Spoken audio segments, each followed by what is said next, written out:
Maksudnya mesin-mesin kayak gini diperbanyak ya. Ini toiletnya ada 2 kiri kanan. Ini ceritanya alat fitness sederhana yang bisa dipakai oleh masyarakat sekitar.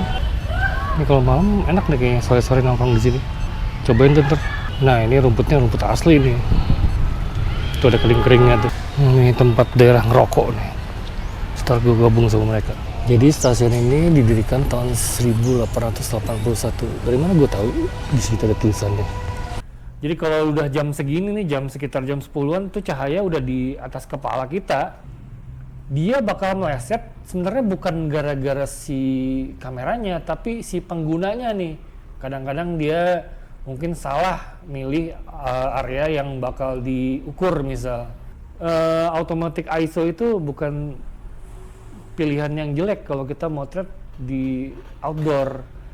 Hasilnya tuh bakal lebih buruk ketimbang kita pakai high ISO dengan metering yang proper pada saat motretnya.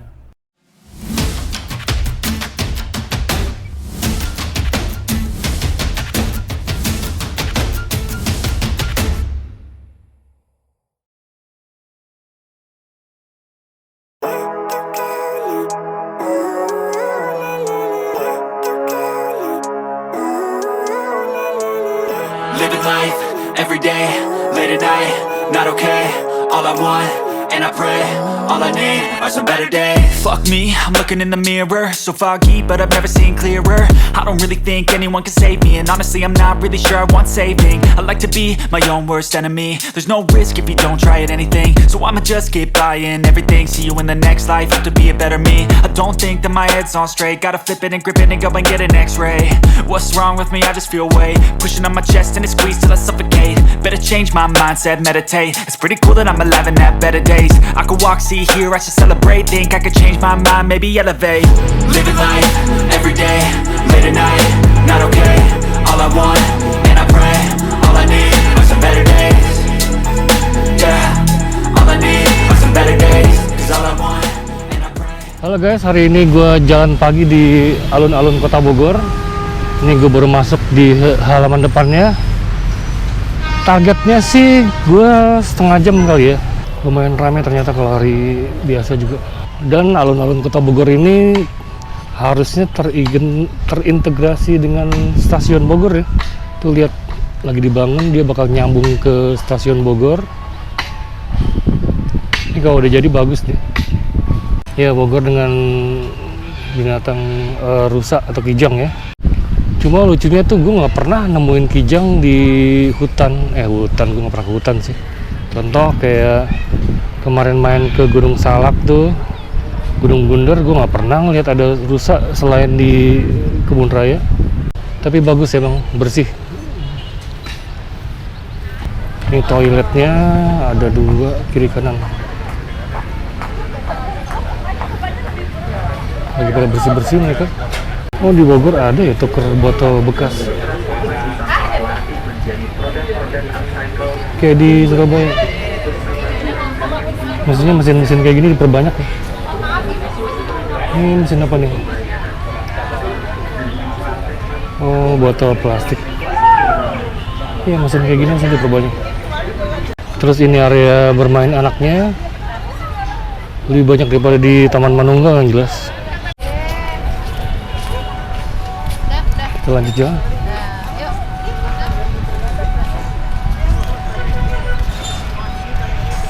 Ini ceritanya alat fitness sederhana yang bisa dipakai oleh masyarakat sekitar.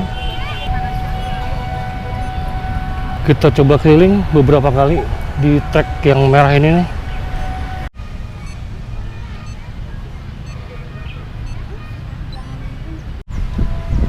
Yuk kita ikutin mama itu tuh. Enak sih di sini, cuma malu gue megang kamera gini. Berame cuy. Ini kalau malam enak deh kayaknya sore-sore nongkrong di sini. Cobain ntar. Yuk jalan terus. Beberapa keliling terus jam 9-an kita cabut.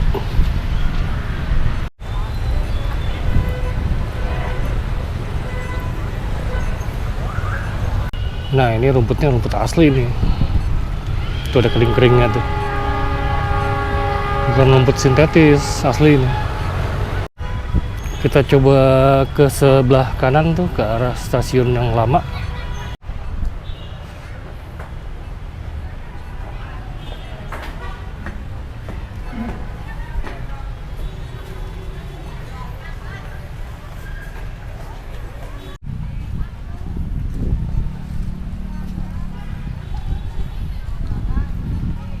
Oh bener, stasiun ini masih berfungsi yang lama tuh, jadi pintu timur.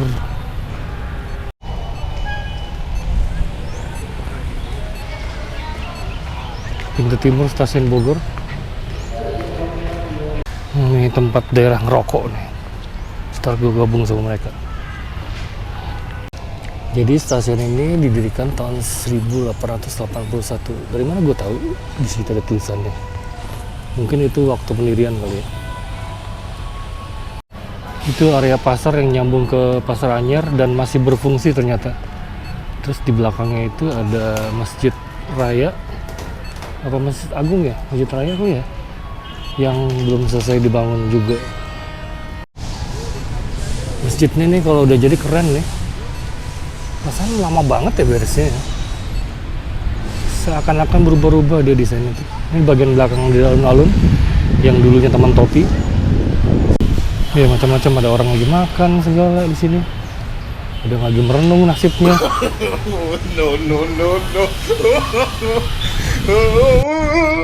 Oh di dinding-dinding belakang toko-toko itu ada mural ya. Itu mural kalau salah kan namanya. Lukisan di dinding. Dan banyak tulisan-tulisan Arab dari Al-Quran mungkin. Ya, kita lanjut lagi jalan.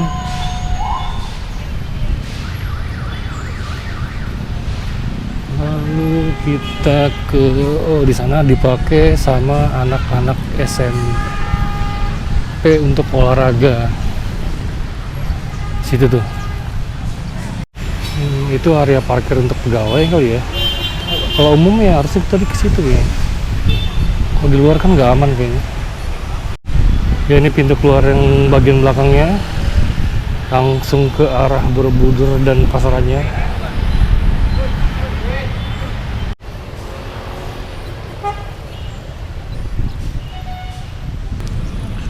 Kita kelilingin taman ini, taman apa aja namanya, taman ya? Iya. Daerah sini nih yang paling keren spotnya kalau gue bilang. Ada 3 pohon beringin di situ.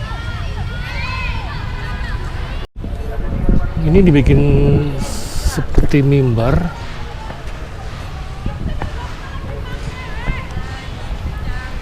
Mungkin dipakai buat upacara kali ya nanti.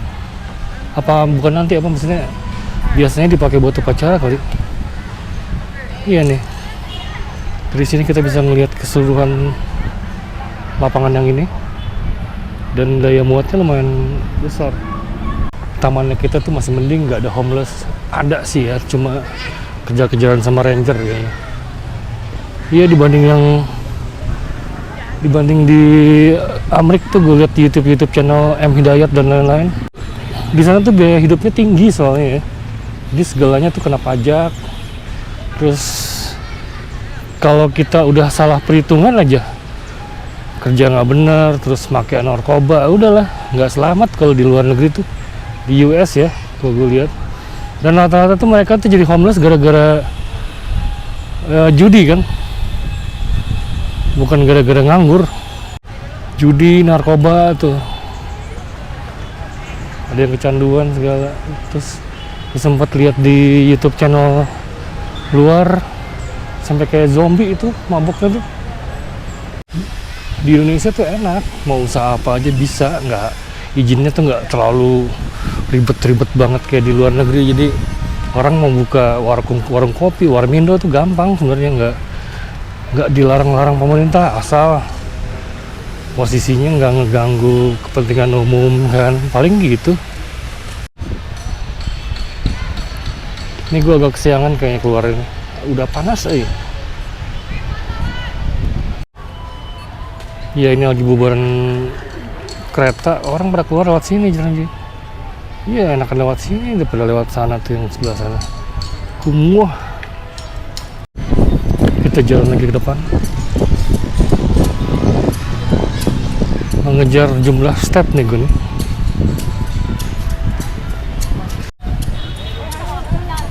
Makin rame ya yang pakai fitness umum, nge-gym umum.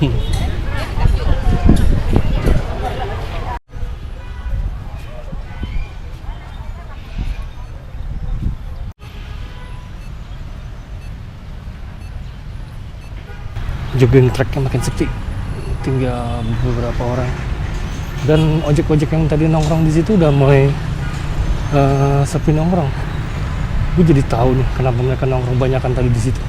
Mungkin gara-gara ngeliatin cewek kali ya yang lagi jogging. Itu buktinya udah pada nggak ada. Tuh kan bersih kan? Tadi mau pada nongkrong di sini nih. Udah nggak ada sekarang. Gue kadang salut sama orang-orang ini nih. Bisa lari aja terus ya. Mungkin gara-gara kebiasaan dari muda kali ya. Kalau gue dari umur 17 udah suka lari, mungkin ceritanya beda. Ya dari beberapa YouTube channel yang gue tonton semalam, ada yang ngebahas kalau jalan pagi itu bukan olahraga. Jadi ya emang sih kalau gue ambil kesimpulan, kurang kalau cuma jalan pagi doang. Tapi kalau buat gue pribadi sih ya ini yang bisa gue lakuin. Soalnya gue emang banyak di meja editing dan waktu duduk gue tuh banyak gitu, nggak banyak ngegerak. Tracknya sengaja gue bikin random biar nggak bosan. Ini bangunan yang di depan ini tadinya Matahari Department Store nih. Jadi dia salah satu Matahari Department Store yang ditutup pada saat pandemi.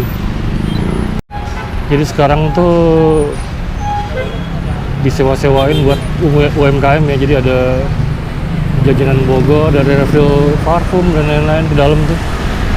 Ini ada jalan untuk orang yang pakai kursi roda. Dan di sini tuh titik biang macet setiap harinya nih. Sekarang sih mendingan ya nanti siangan dikit atau pagi itu. Ini macet total di sini. Jadi angkot pada ngetem di situ. Belum lagi Gojek. Tapi jalannya sempit. Ya akhirnya gue kesampaian juga nongkrong di alun-alun kota Bogor. Padahal gue orang Bogor loh, kemarin ini nggak sempet. Emang sih kalau mau jalan enakan sendiri, bebas mau kemana-mana, mau sampai jam berapa terserah gue. Di samping bekas Matahari ini itu ada Polresta Bogor Kota. Yuk masuk lagi. Juga jalannya ramah untuk yang pakai kursi roda, walaupun nggak ada yang pakai kursi roda.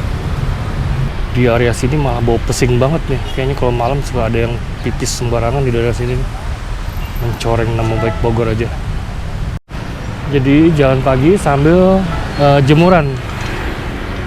Jangan sampai kalau udah tua umur 70-an baru tuh punya kesadaran buat jatuh.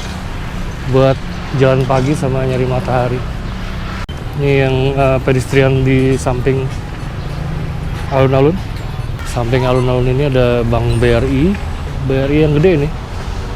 Dulu tuh di sini kumuh, ini banyak toko-toko kecil yang nggak jelas bentuknya, yang pakai tenda doang. Isinya sepatu-sepatu KW segala, dia dari sini sampai sana tuh. Sekarang rapi dan harus diawasi Satpol PP. Di Satpol PP di sini buat nakutin kaki lima supaya nggak jualan sembarangan.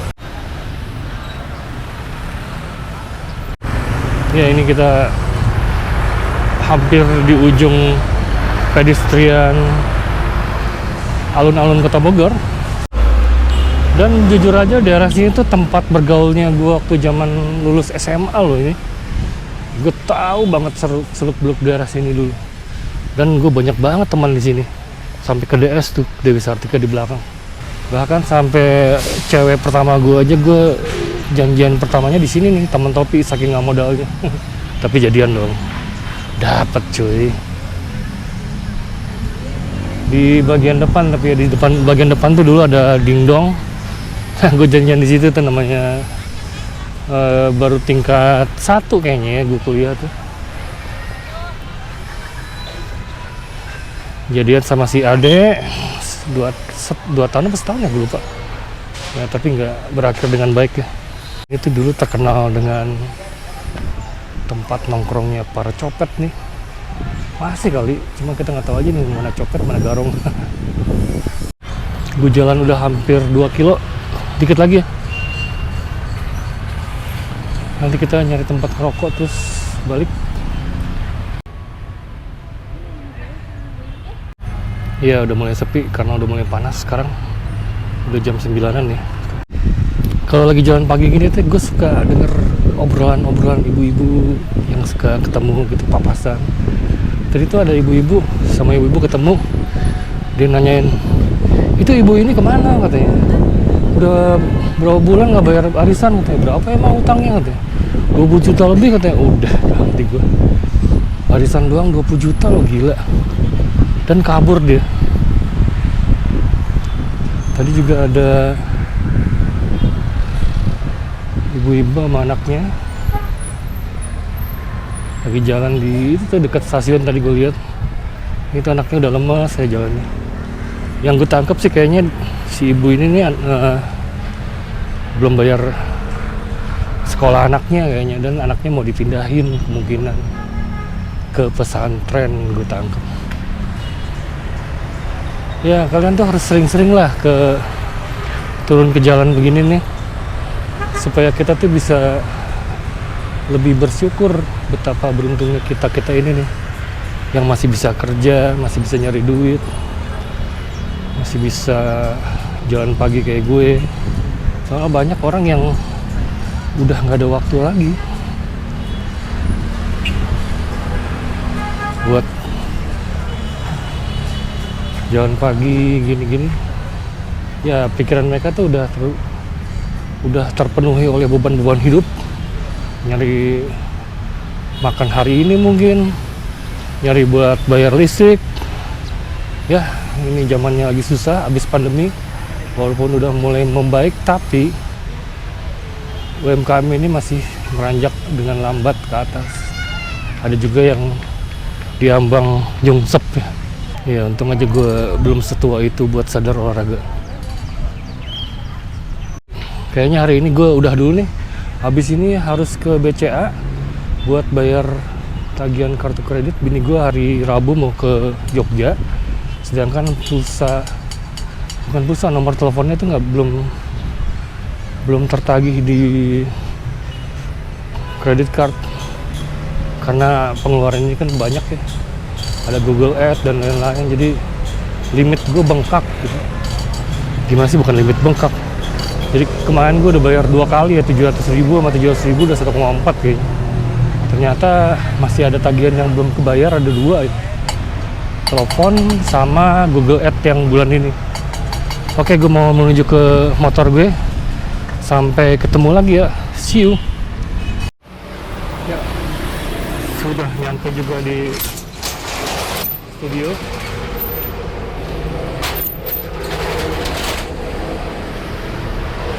Waktunya kita buka toko.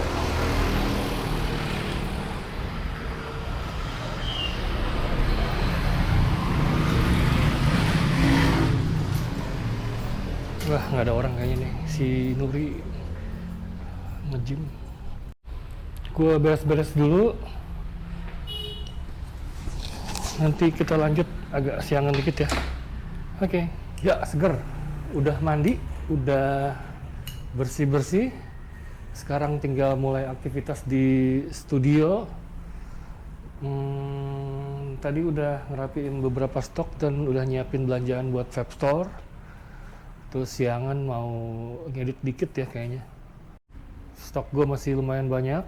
Penuh ya, bukan lumayan banyak lagi, penuh. Jadi teman-teman yang vapers, mampir dong. Semua keperluan pot di sini lumayan lengkap. Dan ini yang Saltnik ya. Tadi tuh gue dapat sekitar 5.200 lebih ya stepnya. Jaraknya tuh lebih dari 2 kilo, tapi ya masih kurang ya. Harusnya tuh idealnya di sekitar 10.000 langkah katanya. Aduh, ini bangkunya gandeng. Setting meja kerja gue sekarang kayak gini. Oh ya, gue sedikit mau ngebahas soal ISO nih. Beberapa hari lalu gue sempat lihat pertanyaan di komunitas fotografi, dan kayaknya masih banyak deh orang yang agak-agak bingung tuh soal gimana sih make nentuin ISO yang terbaik gitu. Nah gini pengalaman gue, kita harus kenal dulu alat yang kita pakai, kemampuannya segimana, ISO berapa dia mulai nongol noise. Sebenarnya tuh noise itu muncul karena kurangnya cahaya yang masuk ke sensor, dan ISO itu tuh sebenarnya kita ngatur supaya kamera itu lebih sensitif dalam menangkap cahaya. Makanya kalau ISO-nya di gedein, high ISO, dia jadi lebih terang kesannya, tapi emang ada resiko gitu. Nah kalau misalnya gue ngajar sih, biasanya gue emang selalu bilang ke anak-anak tuh, ke anak-anak yang ngambil kelas di sini, usahain supaya ISO serendah mungkin.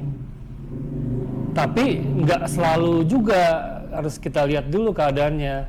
Misal nih kalian lagi motret wildlife misal, atau mau motret human interest, kalian hunting di jalan, kan nggak mungkin ya kalian bawa lampu gitu.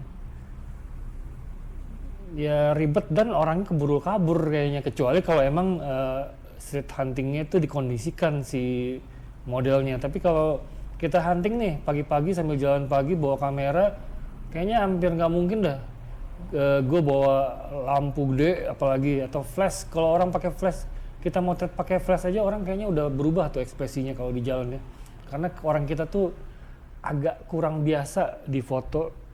Nah kalau nemu keadaan seperti itu, emang kita lebih bisa fleksibel soal penentuan ISO. Tapi ingat, kenali dulu kemampuan kamera kita. Nah yang salah itu kita paksa kita motret di low ISO. Misal kita bela-belain di ISO 100, terus mikirnya bakal diterangin di Photoshop nantinya. Itu salah men. Noise-nya bakal lebih banyak ketimbang kalau kita meteringnya udah proper di kamera. Jadi jangan berpikir sekarang nih gue motret di ISO 100 misal, walaupun backlight dan modelnya gelap, terus nanti gampang lah nanti gue terangin di Photoshop nantinya.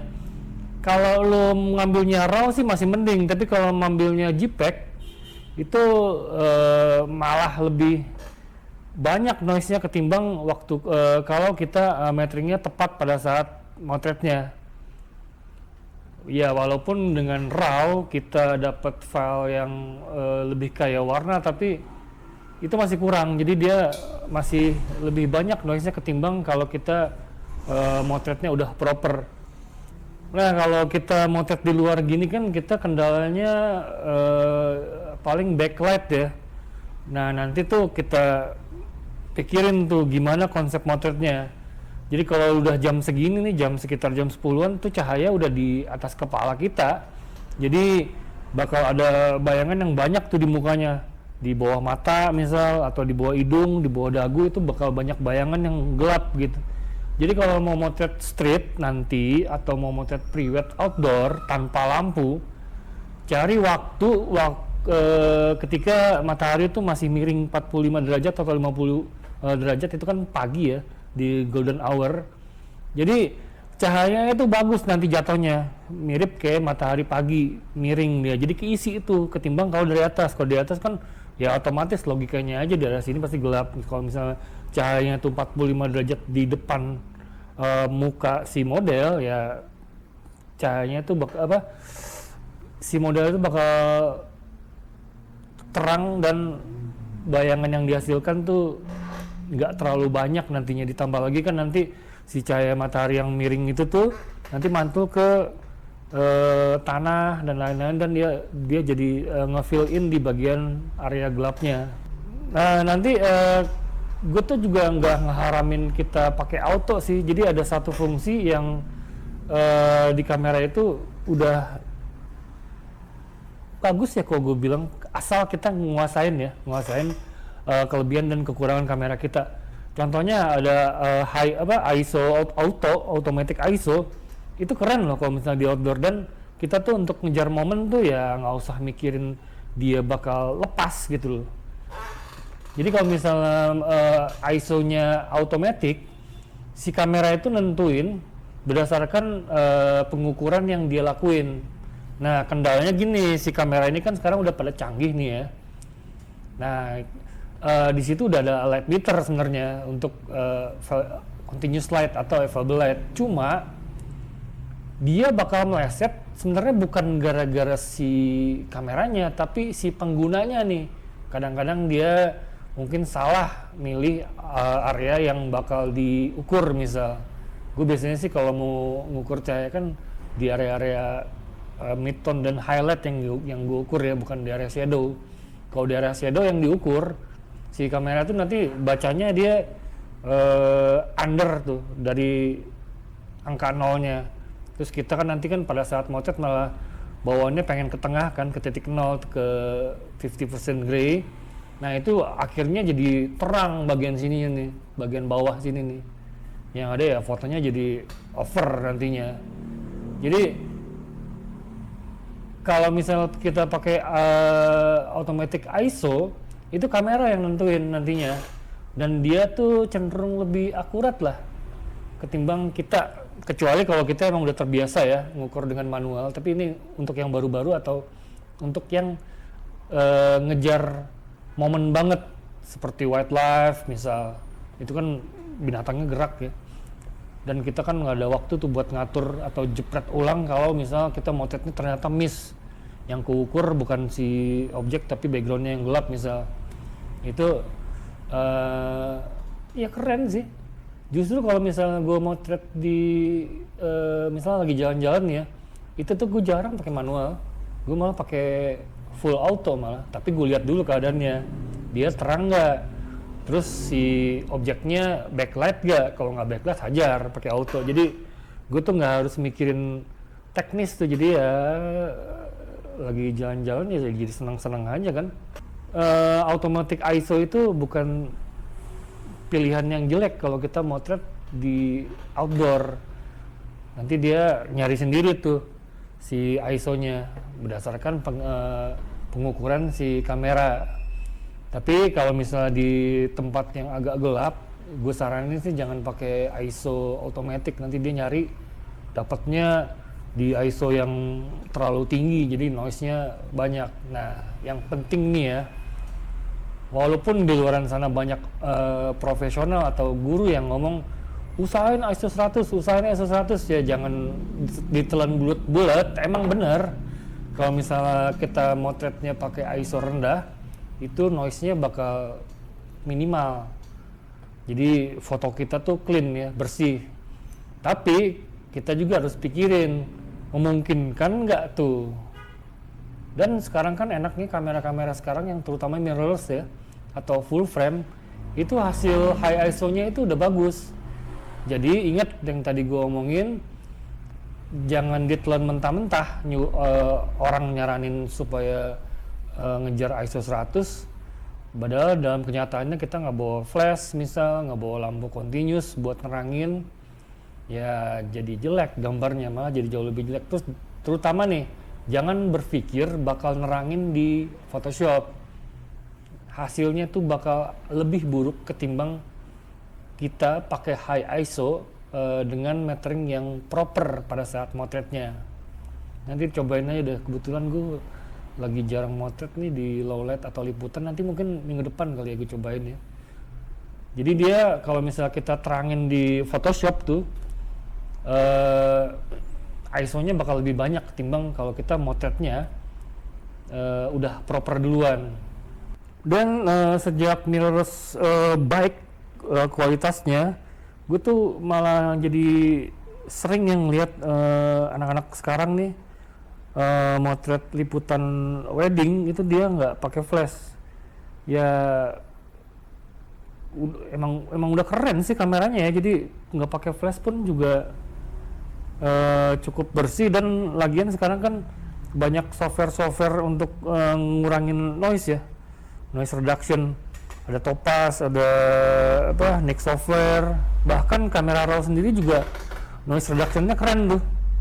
Jadi kenali kemampuan kita pada saat motret, satu tuh. Kedua, kenali alat yang kita pakai, dia maksimalnya berapa tuh ISO yang paling tinggi kita bisa pakai dan layak kita pakai. Mempertimbangkan berapa ukuran cetak yang bakal kita lakuin. Itu bagian dari konsep pemotretannya kita. Nah, terus kenali juga kemampuan kita dalam meretouch tuh foto. Jadi kalau kita bela-belain ISO rendah, pastilah yang dikorbanin kan mungkin bukaannya, mungkin jadi bukaannya lebih besar atau speednya jadi lambat. Itu berubah tuh konsepnya. Jadi dari awal tuh kita sebelum motret udah direncanain tuh, itu namanya bagian dari konsep gitu. Jadi misalnya kita mau foto tajam semua, berarti kan harus dipertahanin kok di f8 ya minimal, atau di f56. Foto keluarga atau foto grup yang jumlahnya lebih dari 10 ya, kita nggak bisa pakai bukaan 18. Jadi ya f8 mungkin idealnya supaya tajam tuh semua orang-orangnya itu. Nah, kalau misalnya kita bela-belain ISO 100, itu nggak mungkin bisa dapet di F kecil, pasti F-nya bukan besar atau speednya jadi lambat nantinya. Nah, itu bagian dari konsep. Jadi jangan ditelan mentah-mentah saran dari orang lain yang notabene nggak tahu tuh rencana kita motret. Kita yang harus belajar basic fotografinya. Jadi kalau misalnya yang basic banget kan kita ngejar mengenal segitiga exposure. Ini ada shutter speed, ada F atau diafragma, dan satu lagi tuh ISO. Nah, kalau misalnya kita menggunakan lampu flash, jadi mix light ya antara flash dan continuous light, itu nambah 2 power dari lampu sama jarak lampu ke si objek. Nah, kenapa gue selalu ngomong ke anak-anak, kalau emang bisa nih, kan gue ngomongnya motret model ya yang bisa kita kondisiin, atau motret wedding mungkin pre-wedding itu kan masih bisa kita kondisiin. Usahain turun lampu walaupun di siang hari bolong. Kenapa coba? Supaya kita bisa ngendaliin semua terang gelapnya, entah terang gelapnya background atau terang gelapnya si model. Jadi misalnya nih, kalau kita motret di luar dengan lampu flash yang kekuatannya ya kalau bisa sih gede ya. Jadi kalau mau investasi flash tuh, kalau ada duitnya nggak ada ruginya tuh beli flash yang ukuran yang powernya besar. Jadi makin powernya besar, kita makin bisa tuh ngendaliin antara terang gelap background sama terang gelapnya si objek. Jadi kalau kita ingat nih, yang mengendalikan ambient atau keadaan cahaya sekitar yang notabene bukan lampu flash, lampu continuous, itu shutter speed. Dan yang mengatur terang gelap area yang terkena lampu flash itu F atau diafragma. Contoh, misalnya nih kita di luar nih, di outdoor ini motret pakai lampu flash, strobis misal, jepretan pertama itu backgroundnya terlalu terang. Yang notabene kan di outdoor itu background berarti kan melibatkan cahaya continuous dari matahari ya. Nah, kalau kita mau bikin dia lebih gelap, speednya cepetin, terus ingat, lihat si flashnya itu high speed synchro gak? Kalau enggak ya batasannya cuma di speed 1/250. Kalau dilebihin kita paksa, nanti fotonya tuh kepotong tuh setengah tuh hitam nantinya. Jadi ya sekarang juga kan udah banyak ya, rata-rata tuh flash yang dijual sekarang tuh udah high speed synchron, HSS. Atau lu tambahin lagi filter ND atau GND yang bisa kita putar tuh, makin lama makin gelap tuh. Jadi kita bisa mendemin si cahaya yang kita dapat pada saat motret. Nah, misal nih udah dapet nih backgroundnya lebih gelap dari sebelumnya, tapi modelnya ternyata terlalu terang juga. Nah itu berarti F-nya yang harus kita kecilin supaya dia lebih gelap si objeknya. Tapi ingat, kembali lagi ke konsepnya, mau bokeh apa mau tajam semua. Kalau misalnya di outdoor sih gue saranin jangan terlalu bokeh ya, jadi rugi kok gue pikir, apalagi di spot-spot yang berbayar. Misal kita motret di tempat yang bagus backgroundnya, terus kita bayar pula, kena cas, udah bayar 800, terus fotonya lu blurin pakai bukaan gede f18 misal, jadi dia nggak kelihatan tuh backgroundnya. Ya percuma kita motret di outdoor tapi backgroundnya nggak terlihat dengan jelas karena di blur. Dan background ini sebenarnya ngebantu komposisi. Jadi misalnya kalau kita motret yang notabene bukan model, kan itu kan cantik enggaknya itu selera ya, tapi orang tuh ngelihat keseluruhan kanvas nih. Jadi kalau misalnya backgroundnya bagus, komposisi kita bagus, kita taruh di salah satu perpotongan rule of third, itu nanti antara background dan si objek itu saling membantu. Contoh misalnya si ceweknya ini biasa aja nih, si yang prewed biasa aja, mukanya nggak ganteng, nggak cantik gitu. Tapi karena dia motretnya di backgroundnya di mana di tempatnya indah, jadi foto itu tetap bagus kelihatan orang. Oh keren ya fotonya ya, di Bromo misal. Jadi saling membantu. Nah kalau misalnya motret di outdoor juga nih, hati-hati juga, jangan taruh si modelnya di dead center, taruh di salah satu perpotongan rule of third di sebelah kanan atau sebelah kiri, terus lihat langitnya cerah nggak. Kalau cerah dan awan dan birunya ada detailnya, taruh di perpotongan rule of third yang di bawah. Kan dibagi tiga tuh, tiga bagi atas bawah tuh agak, terus tuh 2 3 yang horizontal. Nah kalau atasnya nih si langitnya bagus, pilih horizonnya di yang pertama nih, yang di bawah nih. Jadi porsi langitnya dapat lebih banyak, dan hajar lampu backgroundnya gelapin dikit supaya detailnya keluar dan modelnya terang gitu. Pertimbangannya nanti kelihatan lah pada saat motret, tapi lebih baik sih kalau apa-apa tuh disurvei dulu. Jadi kalau misalnya ada rencana priwet di misal di Gunung Bromo atau di pantai misal, ya seenggaknya googling lah. Sekarang nggak usah survei juga bisa lah, googling keadaan si pantainya gimana sih gitu. Jadi kan kita bisa ngarang-ngarang nih, kita mau bikin konsep apaan di pantai tersebut dan alatnya apa yang harus turun. Jadi konsep itu penting. Jadi konsep itu bukan sekedar baju yang dia pakai, bukan sekedar hairdo-nya, tapi itu keseluruhan tuh, termasuk konsep lightingnya. Tadi gue ngomong soal ISO, ya itu udah satu bagian nih dari teknis maupun komposisinya. Nah lebih advance lagi nanti setiap fotografer tuh punya color palette ya. Color palette tuh kalau di color wheel tuh nanti kita kenal kan ada beberapa teori warna. Misal kuning lawannya biru misal, itu tuh nanti kita ketemu tuh color palette-nya.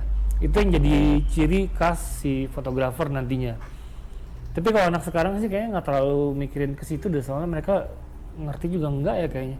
Main pijit action aja, padahal si yang bikin actionnya itu mungkin punya color palette sendiri. Jadi warna-warna yang ada di komposisinya, komposisi gambar yang dia jepret itu diatur. Misal nih, yang ini kalau warna coklat nih, bisa aja dia dibikin warna lebih terang misal. Jadi ada color palette-nya nanti itu. Nah, itu jadi ciri khas setiap fotografer. Tapi kalau misal motret produk dan lain-lain, ya itu warna emang lebih harus diperhatiin lagi. Selain color palette-nya, komposisi, ketajaman, dan udah pasti terang gelap ya. Jadi kenapa ada sebutan tonal dan kontras? Ya salah satu nih, kalau nggak seimbang antara tonal dan kontras itu saling mempengaruhi. Kontrasnya nggak bener ya otomatis tone-nya bakal nggak bener. itu pentingnya kita motret terukur. Jadi kalau misalnya gue ngobrol sama anak-anak tuh suka nanya kan, lu motret masih pakai light meter, flash meter? Ya iya, gue cuma mau ngurangin resiko aja, dan supaya tuh kerjaan gue tuh lebih terukur jadinya. Nah pada saat masuk Photoshop, jadi gue nggak terlalu ribet, cuma buat benerin warna doang gitu. Apalagi ya, hari ini kayaknya nggak banyak kerjaan gue, di depan juga sepi. Nanti kita lanjut lagi ya, untuk besok nih kayaknya gue ke C4 kayaknya kalau jadi ya. Nah hari ini langkah gue udah lumayan untuk pemula, nanti mudah-mudahan bisa sampai 10.000 langkah. 10.000 langkah tadi tuh 5.000 langkah ya, cuma gitu-gitu doang, berarti 2 kalinya tadi tuh.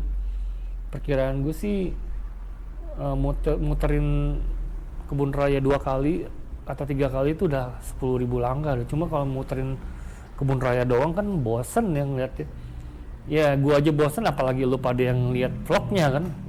Kecuali kalau gue ngoceh aja mulu kan, cuma ya gue nggak terlalu pede ngobrol di depan kamera kalau rame-rame nih, makanya nih. Ini tadi gue siapin belanjaan buat vape store. Ini harus gue transfer nih. Hari ini belanjanya nggak terlalu banyak. Gue manajemen keuangannya nih harus agak hati-hati, jangan sampai keulang lagi waktu Januari kemarin. Itu Januari kemarin tuh emang gue salah perhitungan sih ya. Jadi ternyata dalam waktu 4 bulan stok gue jadi menyusut jauh, dan 2 bulan lalu tuh gue sempet ya agak-agak susah ya. Jadi gue hemat-hemat, gue irit-irit buat bayar tagihan di sini. Tagihan di sini lumayan gede, soalnya 6 jutaan rata-rata. Sama makan sih 6 juta, 6,5 tuh. Itu rata-rata tuh. Bayar listrik kan 1,6an ya gue biasanya tuh. Bayar air dan lain-lain. Dan kebetulan bulan ini pengeluarannya banyak banget. Gue waktu itu kemarin tuh udah sempet cairin uang cadangan gue, ditambah kebetulan ada yang bayar kontrakan nih, jadi gue udah bisa penuhin stok. Dan bulan Januari ini bakal ada 2 toko yang bayar, jadi gue masih bisa saving, bisa nabung buat mikir pengembangan berikutnya. Mau invest kayak mau apa kayak, yang jelas kan Januari ini gue website harusnya udah beres, mudah-mudahan bisa gue nggak tergantung lagi sama vape store. Yang jelas kan waktu pandemi kemarin nih vape store lumayan ngebantu banget, jadi gue nggak ada kerjaan banget tuh di studio. Nah terbantu sama vape store. Cuma lucunya abis pandemi malah vape store yang mulai sepi, terus studio udah dikit-dikit ada kerjaan, jadi salah tuh kemarin tuh ya, kenapa nggak waktu bulan puasa lagi, waktu pandemi kemarin nggak tetap promo. Harusnya tetap promo, walaupun belum tentu juga ada yang nyangkut ya. Jadi gue nggak, kemarin tuh cuma sharing portfolio doang, jadi tiap hari emang itu nggak pernah berhenti ya, gue sharing di WA, di IG portfolio yang udah. Nah tapi yang nggak gue lakuin ya kayak promo harga. Jadi gue bela-belain juga pasang Google Ads untuk Maps-nya ya. Yang jelas kan waktu buka Vape Store 2019 itu, Maps ini tuh tadinya kan emang untuk studio. Karena gue urgent mau buka Vape Store dan orang belum pada tahu, itu namanya tuh diubah jadi Pothouse by Morper Multimedia Vape Store. Nah orang udah terlanjur nih 2019 sampai kemarin. Nah kemarin itu kenapa gue pasang Google Ads buat Maps itu karena ketika gue ketik di Google studio foto terdekat, misalnya nih gue ketik nih studio foto terdekat, dapatnya tuh bukan studio gue nggak ada malah. Jadi gue pasang Google Ads ya lumayan ya, dia hitungannya per klik. Gue udah habis hampir 600.000 kayaknya 2 bulan ini nih untuk Google Ads tuh. Nah hari ini mati nih, gue tinggal fix. Tadi gue udah bayar kartu kreditnya, soalnya kan pembayarannya lewat kartu kredit. Nah, ini kemarin tagihan handphone pasca bayar bini gue ternyata sempat ditarik, cuma gagal karena limitnya kurang. Tadi gue udah tambah. Nah, gue bisa bayar Google Ads-nya tuh nanti kalau itu tagihan teleponnya bini gue udah ketarik. Nah, baru gue bayar tuh yang tagihan 146 kalau nggak salah Google Ads-nya gue. Jadi kayaknya gue bakal tahan sampai bulan November deh. Jadi kalau emang nggak terlalu ngefek ya mungkin gue berhentiin, gue ganti yang lain. Yang jelas sih kalau sesuai target Januari itu gue mulai ada pengeluaran bulanan sekitar 250 ribuan ya buat domain si websitenya. Jadi gue emang harus kerja keras nih ke depannya minimal buat bayar domain yang harganya 250 ribu itu. Jadi gue ngegunain domain rencananya dari Singapura yang tagihannya tuh sekitar 250 ribu, cuma cepet tuh websitenya nantinya. Gue nggak tahu ya kalau misalnya masang pakai hostinger segala tuh yang iklannya di YouTube sekencang apa, nanti aja lah kalau misalnya gue lagi mepet baru gue pasangnya itu. Per tahunnya murah tuh, kalau ini 250 ribu per bulan dia ya, nggak ada ruginya kalau untuk iklannya. Makanya sekarang nih gue getol bikin YouTube channel ya buat tambah-tambah kali aja, minimal gue mikirnya untuk dokumentasi pribadi gitu. Nah, hari ini kayaknya cukup ya ngevlognya hari ini. Sekarang udah hampir jam 12, perut gue udah kriuk-kriuk. Abis ini gue mau ngapain ya, makan kayaknya ntar ya. Gue ngerjain ini aja nih, ini mau gue edit dan nanti mudah-mudahan gue bisa upload video ini sorean atau siang ya. Kalau kemarin tuh gue mau ngedit malam, jadi dia uploadnya tuh kemarin jam 9-an kali. Kan kalau ngupload video di YouTube tuh jam ngaruh tuh. Kalau bisa kan nguploadnya tuh di jam-jam orang pulang kerja atau udah di rumah, antara jam 4 sampai jam 8 malam tuh. Kalau misalnya gue upload kayaknya keren tuh. Oke, udah sampai di sini aja dulu. Sampai ketemu di vlog berikutnya.